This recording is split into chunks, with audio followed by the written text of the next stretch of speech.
പാലക്കാട് യാക്കര പുഴയിൽ മീനുകൾ ചത്തുപൊങ്ങിയത് ഓക്സിജൻ കുറവ് മൂലം എന്നാണിപ്പോൾ കണ്ടെത്തിയിരിക്കുന്നത്. അതുമായി ബന്ധപ്പെട്ട വിവരങ്ങൾ കൂടി. ജല അതോറിറ്റി നടത്തിയ പരിശോധനയിലാണ് ഈ പാലക്കാട് യാക്കര പുഴയിൽ മീനുകൾ ചത്തുപൊങ്ങിയത് ഓക്സിജൻ കുറവ് മൂലമാണെന്നുള്ള ഒരു കണ്ടെത്തൽ ഉണ്ടായിരിക്കുന്നത്. പുഴയിലെ ഓക്സിജന്റെ അളവ് 3.9 മില്ലിഗ്രാമാണ്. ശുദ്ധജല വിതരണത്തെ ബാധിക്കില്ലെന്നാണ് വാട്ടർ അതോറിറ്റി ഉദ്യോഗസ്ഥർ അറിയിക്കുന്നത്. പ്ലാന്റിൽ ശുദ്ധീകരിച്ച ശേഷമാണ് ജലവിതരണം നടത്തുന്നത്. എന്തായാലും കഴിഞ്ഞ വെള്ളിയാഴ്ച വൈകിട്ട് മുതലായിരുന്നു ഈ യാക്കര പുഴയിലെ മീനുകൾ ചത്തുപൊങ്ങാൻ തുടങ്ങിയത്. ആദ്യം നാട്ടുകാർക്കൊക്കെ ഒരു സംശയം ഉണ്ടായിരുന്നത് എന്താണ് ഇങ്ങനെ ഈ മീനുകൾ ചത്തുപൊങ്ങാൻ കാരണം, ആരെങ്കിലും എന്തെങ്കിലും കെമിക്കൽ കൊണ്ട് ഒഴിച്ചതാണോ അതല്ലെങ്കിൽ ചൂട് കൂടിയതാണോ ഇങ്ങനെ എന്നുള്ള ഒരു സംശയം ഉയർന്നിരുന്നു.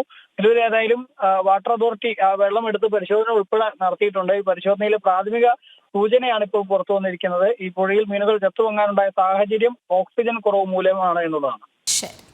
പാലക്കാട് നിന്നും അരുണാണ് വിവരങ്ങൾ നൽകിയത്.